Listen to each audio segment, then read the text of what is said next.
Hello MSc, welcome back to my channel. आज का हमारा टॉपिक है एसेंशियल एलिमेंट्स। आज हम देखेंगे मैग्नीशियम के बारे में, उसका बायोलॉजिकल सिग्निफिकेंस, क्लिनिकल फीचर्स, और हम मैग्नीशियम के साथ साथ देखेंगे कैल्शियम का बायोलॉजिकल सिग्निफिकेंस और उसका क्लिनिकल फीचर्स। ये एग्जाम में पूछा जाता है। अगर बाई चांस अगर अलग अलग एलिमेंट आ जाए तो मैं आपको ये सारे एलिमेंट्स कराऊंगी। लास्ट लेक्चर में हमने इसका थोड़ा सा मेटल डेफिशिएंसी डिसीजेस के बारे में, एक्सेस और डेफिशिएंसी और एलिमेंट्स के बारे में देखा था। अब हम शुरू कर रहे हैं अपना मैग्नीशियम जो है। Magnesium an abundant element is found in earth's crust, is vital for both plants and animal life. ये कह रहा है कि जो मैग्नीशियम है वो बहुत अबंडेंट एलिमेंट है जो कि अर्थ क्रस्ट में पाया जाता है, जो प्लांट्स और एनिमल्स की दोनों की लाइफ के लिए वाइटल होता है या इंपॉर्टेंट होता है। Chlorophyll pigment in plants is magnesium porphyrin complex. जो क्लोरोफिल पिगमेंट होता है प्लांट्स में वो मैग्नीशियम प्रोफायरिन कॉम्प्लेक्स होता है। All enzymatic reactions that are catalysed by ATP, ATP की फुल फॉर्म है adenosine triphosphate, require MG as a cofactor. जितनी भी एंजाइमेटिक रिएक्शन होती हैं जो कि एटीपी से कैटेलाइज होती हैं, वो उनके लिए सबसे ज़्यादा ज़रूरी होता है एमजी। वो एमजी उनका कोफैक्टर होता है। Oxidative phosphorylation, DNA transcription, RNA function, protein synthesis and critical cell membrane function are all dependent upon MG optical concentration. ये देखिए, ये सारी चीज़ें, और जैसे कि oxidative phosphorylation, DNA transcription, RNA function, protein synthesis और जितने भी सेल मेम्ब्रेन के फंक्शन है, ये सारे डिपेंड होते हैं मैग्नीशियम पे। तो मैग्नीशियम का बहुत ज़्यादा इंपॉर्टेंट रोल होता है प्लांट की लाइफ में भी। ये क्या कह रहा है, magnesium is the fourth most abundant and essential element for human body. जो मैग्नीशियम है वो फोर्थ मोस्ट अबंडेंट और एसेंशियल एलिमेंट है ह्यूमन बॉडी में। ये तो इसका प्लांट में कितना यूजफुल है ये बताया गया है। अब ये देखेंगे कि यहाँ पे ये मैग्नीशियम ह्यूमन बॉडी के लिए कितना ज़रूरी होता है। Magnesium is found in milk, meat, cheese, fruits, nuts, almonds, cereal, soybean, cabbage, etc. Green leafy vegetables and potatoes are the rich sources of magnesium. ये जितने भी हैं ये सारे सोर्सेज हैं मैग्नीशियम के, पर इनमें से सबसे ज़्यादा रिच सोर्सेज जो हैं वो हैं ग्रीन लीफी वेजिटेबल्स और पोटैटोज। अब हम देखेंगे इसका biological significance. Magnesium is found in bones and teeth along with phosphorus and calcium. जो मैग्नीशियम है वो बोन्स और टीथ में पाया जाता है along with phosphorus and calcium. Magnesium acts as a cofactor, जैसे कि हमें पहले भी पता है मैग्नीशियम कोफैक्टर की तरह काम करता है, and activator for various enzymatic reaction. और ये बहुत सारी एंजाइमेटिक रिएक्शन के लिए एक्टिवेटर की तरह काम करता है, such as hexokinase, dehydrogenase, glucokinase etcetera.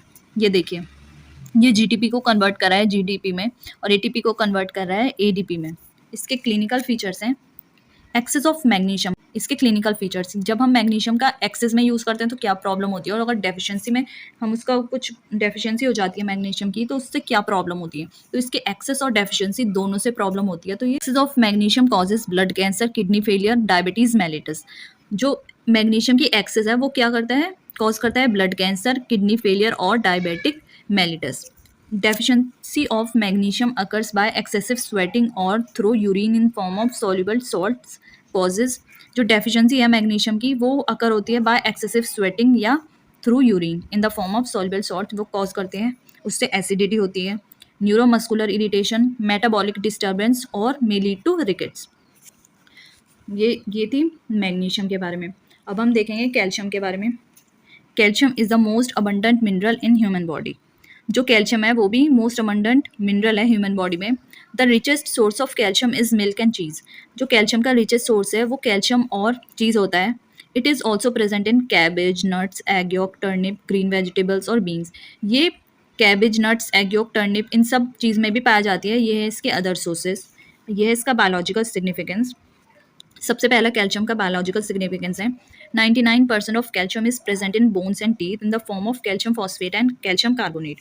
जो 99% है कैल्शियम का वो पाया जाता है बोन्स और टीथ में in the form of calcium phosphate और कैल्शियम कार्बोनेट के फॉर्म में। इसका सेकंड बायोलॉजिकल सिग्निफिकेंस है C calcium 2 positive ion initiates blood clotting and prevents bleeding. जो कैल्शियम 2 पॉजिटिव आयन है वो इनिशिएट करता है ब्लड क्लॉटिंग और वो ब्लीडिंग को प्रिवेंट करता है। ये देखिए, प्रोथ्रोम्बिन कन्वर्ट हो जाएगा थ्रोम्बिन में with the help of calcium 2 positive ion. फिर फिब्रोजिन बनता है फिब्रिन में जो कि क्लॉट होता है। थर्ड है calcium 2 positive ions acts as a messenger of hormonal action. जो कैल्शियम आयन है वो एक्ट करता है मैसेंजर ऑफ हार्मोनल एक्शन के लिए मैसेंजर का काम करता है। फोर्थ है calcium 2 positive ions are used to maintain homeostatics and level of parathyroid hormone. जो कैल्शियम है वो मेंटेन करता है होम्योस्टैटिक्स और पैराथायरॉयड हार्मोन का लेवल। और फिफ्थ है calcium forms complexes with magnesium and potassium ions that perform important functions like muscle contraction, glycolysis, etc. जो कैल्शियम है वो कॉम्प्लेक्स बनाता है मैग्नीशियम और जो कि परफॉर्म करते हैं बहुत ज़्यादा इंपॉर्टेंट फंक्शन जैसे कि मसल कॉन्ट्रैक्शन हो गया और ग्लाइकोलाइसिस एट्सेट्रा। इसका क्लिनिकल फीचर ये रहा, excess of calcium causes hypercalcaemia. जो कैल्शियम का एक्सेस है वो कॉज करता है हाइपरकैल्सीमिया और deficiency of calcium causes hypocalcaemia.